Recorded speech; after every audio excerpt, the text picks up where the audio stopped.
Good morning, children. In my previous lecture, I taught you in detail about roadways and even discuss about the classification of roadways also.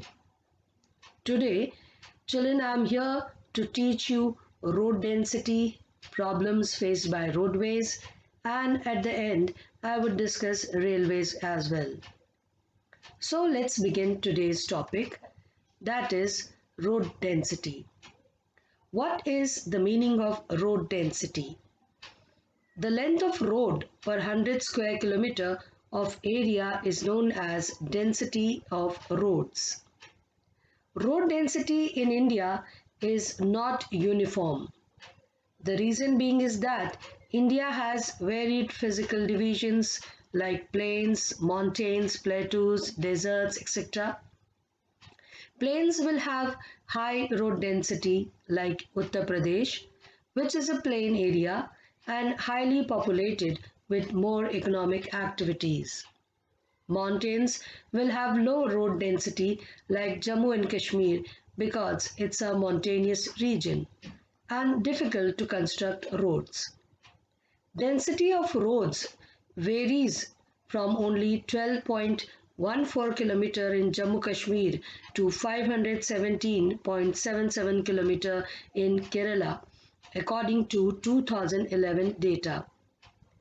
The national average of India is approximately 142.68 kilometers. Now, let's understand, children, that what problems our roadways are facing today. Road transportation in India faces a number of problems. Keeping in view the volume of traffic and passengers, the road network is inadequate. About half of the roads are unmetalled and this limits their usage during the rainy season. Plus, the national highways are inadequate too. Furthermore, the roads are highly congested in cities and most of the bridges and culverts are old and narrow. Moving on to the next topic, that is railways. Now, children, let's understand what are the importance of Indian railways.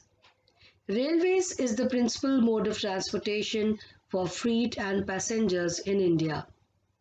Railways also makes it possible to conduct a number of activities like business, sightseeing, pilgrimage, along with transportation of goods over long distances.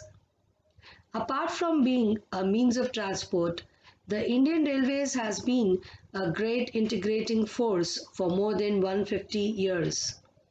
Railways in India binds the economic life of the country by developing industry and agriculture through transportation.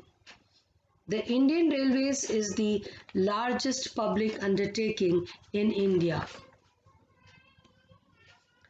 Now, children, let's understand the distribution pattern of Indian rail network, which is influenced by the physiographic factors. So, the distribution network of railways in India is not uniform. The distribution of railway networks depends on physiographic factors, economic factors, and administrative factors. Let's understand them in detail. If we talk about the northern plains of India, it has level land, high population density, and rich agricultural resources, which provides the development of railways in these plains. However, a large number of rivers requiring construction of bridges across their wide banks posed some obstacles. If we see peninsular region and the Himalayan region of India, the railway tracks are laid through low hills, gaps or tunnels. The Himalayan mountains regions are unfavorable for the construction of railway lines due to high relief, sparse population and lack of economic opportunities. Children, if we look at the desert of Rajasthan, it is very difficult to lay railway lines on the sandy plain of western Rajasthan, which has hindered the development of railways. Swampy of Gujarat Forested tracts of Madhya Pradesh, Chhattisgarh, Odisha, and Jharkhand are also not suitable for the development of railways.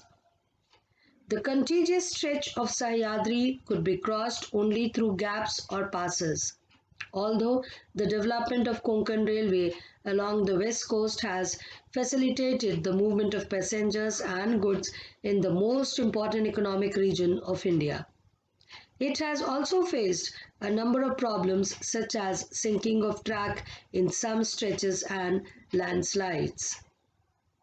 Peninsular Plateau rich in minerals promotes industrial development and encourage the railway tracks. Now let's understand the problems faced by railways. Today the railways have become more important in our national economy than all other means of transport put together. However, transport suffers from certain problems such as passengers, they most of the time travel without tickets. Thefts and damaging of railway property is a major problem. People stopping trains and pulling chains unnecessarily, causing heavy damage to the railways. So children, hope you have understood today's lecture. Now be ready for next lecture. In the next video, I would teach you there about pipelines and waterways. Till then, goodbye and take care.